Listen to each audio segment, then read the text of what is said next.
Vikas, I've been investing for a while now. But what happens to my mutual fund investments after I retire?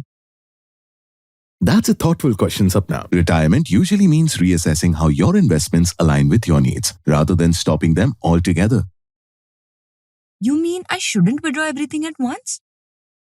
Many investors prefer not to. Some consider options like a systematic withdrawal plan, that is, an SWP, which provides regular payouts while the rest of the money stays invested. That sounds interesting. It indeed is, but with SWP you withdraw a set amount periodically, while the balance continues to remain invested. But should I still stay invested in equity funds after retirement?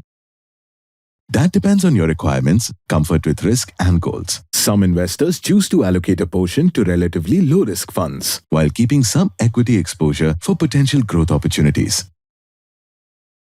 So, retirement is more of a rebalancing act than an exit. Exactly. It's less about stopping investment and more about realigning it with your stage of life. An investor education and awareness initiative of Nippon India Mutual Fund. Mutual fund investments are subject to market risks. Read all scheme-related documents carefully.